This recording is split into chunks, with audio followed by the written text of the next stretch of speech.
परवाह किए बिना अपने आप को देश की एकता अखंडता के लिए झोंक देता है, उसे सच्ची श्रद्धांजलि क्या हो सकती है। जो सिपाही या पुलिस का ऑफिसर अपने रक्त से इस मिट्टी को सींचने का काम करता है, उसके सपने को कैसे साकार किया जा सकता है। मैं मानता हूँ कि शहीदों को सच्ची श्रद्धांजलि, उनके सपनों को साकार करने के लिए पुलिस फोर्स तरक्की का सक्रिय भागीदार बनना होगा। आतंकवादियों और उसके इकोसिस्टम को नस्तनाबूद करके अमन कायम करने वाले पुलिस फोर्स को इंटीग्रेटेड डेवलपमेंट प्लान का अहम हिस्सा बनने की जरूरत महसूस होती है, ताकि अमन और आतंकवाद मुक्त जम्मू कश्मीर की तरफ विकास युक्त जम्मू कश्मीर के संकल्प की भी सिद्धि हो सके। हम उन आर्थिक और सामाजिक विकास के लक्ष्यों को हासिल कर सकें जिसका सपना हमारे सूरवीर शहीदों ने देखा। आइए आज हम सब संकल्प लें कि नेतृत्व क्षमता, अनुशासन, करुणा और पुरुषार्थ के आदर्शों से विकास के रोडमैप को सुरक्षित और सशक्त बनाने में हम सब योगदान देंगे। आज पुलिस स्मृति दिवस पर मैं आप सभी को एक अन्य महत्वपूर्ण विषय का भी स्मरण कराना चाहता हूँ। हमें पूरी ताकत से पिछले 5 वर्षों में अर्जित की गई उपलब्धियों की रक्षा भी करनी। पिछले 5 वर्षों में जम्मू कश्मीर में ऐतिहासिक बदलाव आए। लगभग हर एक सेक्टर में 5 वर्षों में एक सुप्त क्रांति घटित हुई।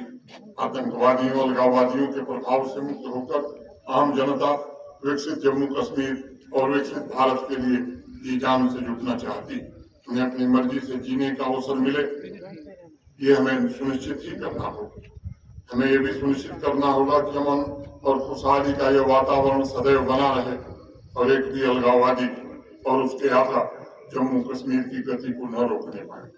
आपके अंदर जो असाधारण मानवीय क्षमता है, तिरंगे के लिए मर मिटने की जो भावना है, वही असंभव को संभव बनाती है।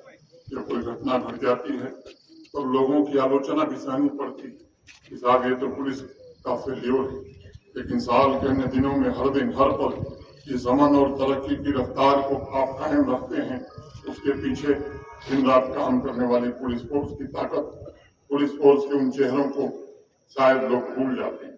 पुलिस के जवानों के लिए कोई छुट्टी नहीं, कोई त्योहार भी नहीं, उनका कर्तव्य ही उनका उत्सव और त्योहार है। अनुशासन और जी जान से ड्यूटी ही उनका पावन पर्व है।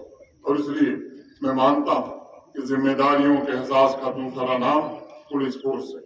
पुलिस फोर्स को अक्सर सार्वजनिक आलोचना तो मिल जाती है, लेकिन सार्वजनिक प्रशंसा गाहे बगाहे ही प्राप्त होती है। इसलिए आज स्मृति दिवस पर मैं समस्त जम्मू कश्मीर के नागरिकों से भी अनुरोध करना चाहूंगा कि बर्फबारी हो चाहे बारिश, हर समय हर वक्त कर्तव्य भाव से अगर आपकी सुविधा के लिए कोई खड़ा है तो जम्मू कश्मीर पुलिस फोर्स का सिपाही है।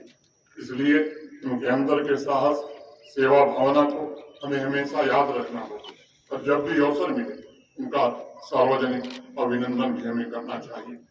साथियों, आज की तेजी से बदल रही दुनिया में जिस प्रकार हम एक ऑर्गेनिक एंटिटी की तरह काम कर रहे हैं, उसी प्रकार तकनीक के माध्यम से हम लॉ एंड ऑर्डर तथा तेजी से बदल रहे क्राइम पैटर्न, ड्रग स्मगलिंग का भी सहजता से और सफलता से मुकाबला कर सकते। जम्मू कश्मीर में फैब्रिकेटेड नैरेटिव पैदा करने वाले तत्वों से निपटने के लिए आज टेक्नोलॉजी के इस्तेमाल की बेहद जरूरत है। मेरा ऐसा मानना है कि नए इनोवेशन के समावेशन से, स्मार्ट टेक्नोलॉजी के उपयोग से हम पुलिसिंग को और भी सक्षम बना सकते हैं। मैं उम्मीद करता हूं इन सभी इंटरवेंशंस के साथ व्यवस्था को और सुदृढ़ करेंगे। आप आपसी भाईचारा और मोहब्बत के साथ पुलिस और आवाम का रिश्ता भी और मजबूत होगा। सभी वीर शहीदों को श्रद्धांजलि अर्पित करते हैं तथा यहाँ मौजूद सभी पुलिस फोर्स के जवानों और अधिकारियों के सेवा और समर्पण भाव को नमन करते हुए मैं आपकी सफलता और आपके विजय अभियानों की ईश्वर से प्रार्थना करता हूँ। आप सभी को दीपावली एवं भाई दूज के पावन पर्व की हार्दिक शुभकामनाएं देते हुए मैं अपनी बात पूरी करता हूँ। जय हिंद, जय भारत। अब रीप्लेइंग सेरेमनी मामलाई जाएगी। मार्टियर्स मेमोरियल पर आज की इस तकरीब के मेहमान